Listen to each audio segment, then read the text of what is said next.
un lourd tribut au terrorisme. La France est donc une nouvelle fois frappée par l'horreur terroriste. Hier soir à Nice, sur la promenade des Anglais, alors que 100 000 personnes venaient d'assister, souvent en famille, au feu d'artifice tiré sur la plage, un poids lourd lancé à vive allure est venu percuter la foule. Une attaque perpétrée par un homme qui a fait 84 victimes avant d'être abattu par la police. Attention, certaines des images que vous allez découvrir sont susceptibles de heurter votre sensibilité. Clément Le Goff avec Olivier Théron et Raymond Chaplard. Sur la promenade des Anglais, des milliers de personnes s'enfuient, paniquées. Il est près de 23 h hier soir. Le feu d'artifice du 14 juillet vient de se terminer. Un témoin de la scène filme depuis son balcon. Ce camion blanc va accélérer dans la foule. 100 000 personnes sont présentes, des familles, beaucoup de touristes.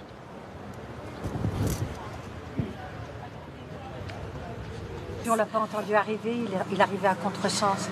Le camion est arrivé dans le dos des gens.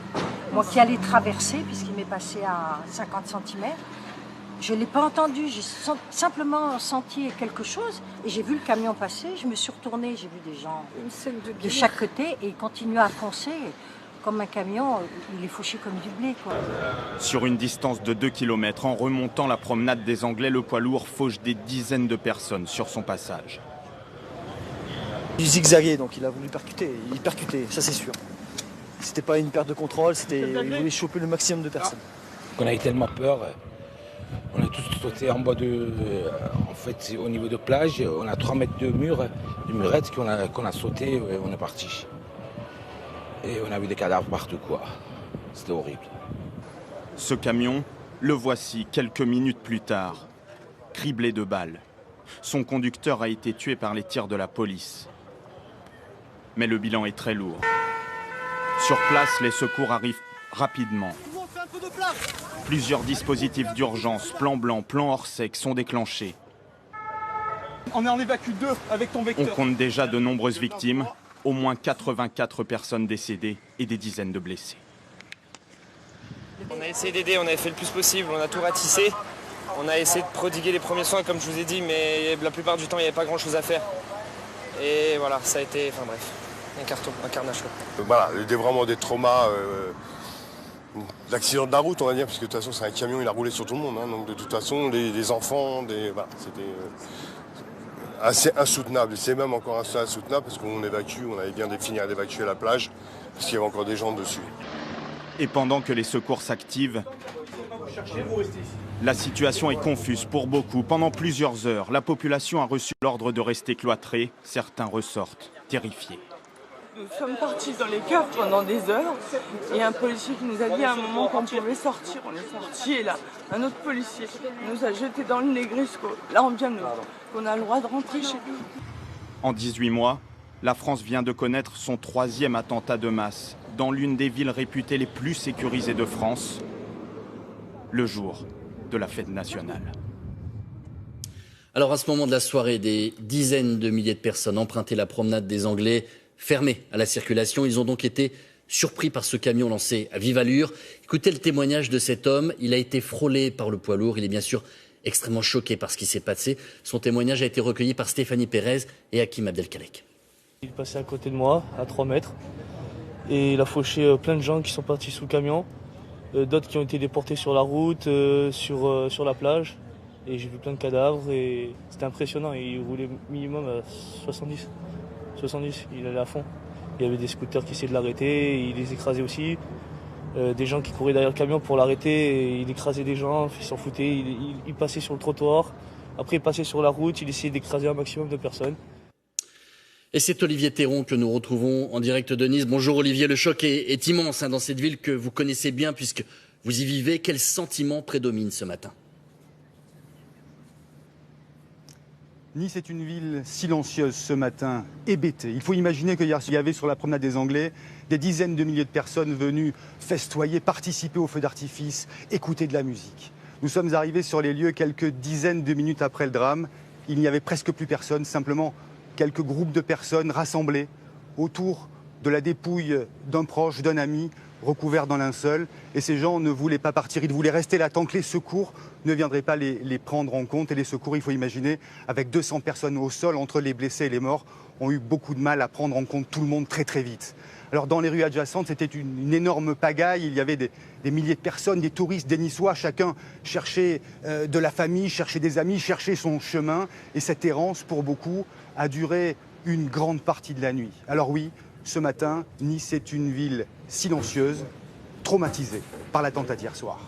Olivier Théron, donc en direct de Nice. Je vous le disais dans les titres, 84 personnes ont été tuées. Il y a 60 blessés, dont 18 en état d'urgence absolue. On va retrouver dans un instant Sébastien Pouquet, notre envoyé spécial. Il est devant l'un des hôpitaux de la ville concernés par le plan blanc. C'est ce dispositif spécial qui a été activé dès hier soir pour faire face à cette situation de crise. Regardez son reportage réalisé avec Christophe Larocca. Des visages fermés et des gestes qui ne trompent pas. Ils ont vécu l'horreur. Ce matin, le silence est pesant devant l'hôpital Pasteur. Nombreux sont ceux à attendre des nouvelles de leurs proches. Et certaines victimes, comme ce jeune homme, s'en sortent avec une simple cheville foulée, mais traumatisés. Au début, je croyais que c'était un camion pour ramasser les barrières. Et quand j'ai vu qu'il a mis la vitesse 1, la vitesse 2, la vitesse 3, il est monté à la vitesse 4, c'était pas pour ramasser les barrières. Impossible. Là, il y avait des enfants par terre. Il y avait même une petite fille de 2 ans et demi, par terre. Sa mère en train de pleurer à côté. Farid, lui, était un des premiers à découvrir 21 cadavres gisant à même le sol. Je suis choqué. Parce que tous les cadavres là qui sont là, je les ai tous dit un mot et j'ai tous couvert de draps blanches. On a commencé à faire le tour avec un pompier. Il me dit ça c'est bon, il est mort. Ça, blessé, ça il est mort, ça il est mort, ça il est mort. Jusqu'à maintenant, j'arrive pas à dormir. Jusqu'à maintenant. Dans la nuit, les blessés arrivent par dizaines. Une vingtaine sont encore dans un état d'urgence absolue. Les familles et amis attendent, hébétés devant l'hôpital. Quand le camion est passé, les gens tombaient comme des quilles. Je me suis retournée, je voyais plus mon amie à ma hauteur, donc j'ai commencé à la chercher par terre. Donc je l'ai vue allongée par terre, inconsciente. Le plan blanc a été déclenché très vite. Médecins et personnels de santé se sont mobilisés en nombre. Leur ministre leur a rendu hommage. Je suis venue exprimer bien sûr mon soutien à certaines des victimes que j'ai pu rencontrer.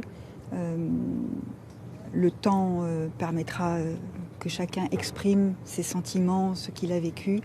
Et je suis venue saluer les professionnels de santé. Sandrine et Guillaume viennent d'être soignés pour des blessures sans gravité. Mais quelques heures après le drame, ils peinent encore à réaliser. Tout le monde marchait normalement, tranquillement, et d'un coup, un mouvement de foule, tout le monde a commencé à vraiment courir, hurler.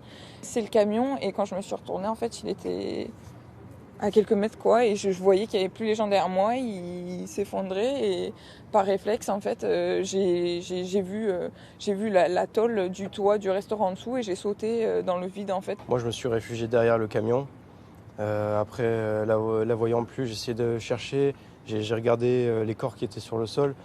J'ai essayé de la reconnaître avec le visage. Et j'ai pas vu des amis ou des connaissances que je connaissais. Et là, je me suis rendu compte que c'est vrai, quoi. J'ai vu le camion passer à toute allure, faucher les gens. Vous voyez le visage des personnes qui étaient déformées sur le sol. Ce matin, les proches des victimes restent pour la plupart silencieux, dans l'attente interminable de nouvelles, et encore sous le choc d'avoir, eux, survécu à l'enfer. Voilà pour ce reportage de Sébastien Pouquet que l'on retrouve devant l'hôpital Pasteur à Nice. Sébastien, est-ce que l'on sait combien de personnes sont encore hospitalisées ?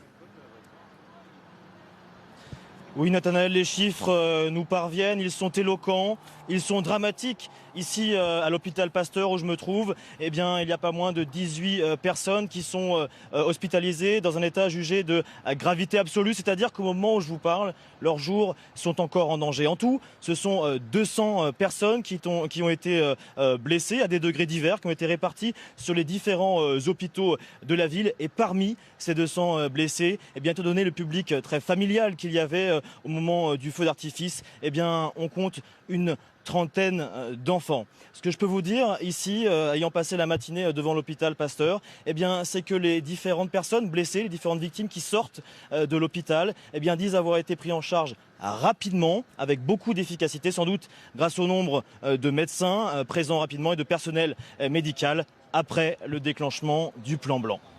Merci beaucoup Sébastien. Et puis 2 numéros de téléphone ont été mis en place à l'attention des familles et des proches des victimes. Un numéro d'urgence, le 01 43 17 56 46. Et puis si vous cherchez à joindre le CHU de Nice, composez ce numéro, le 04 93 72 22 22.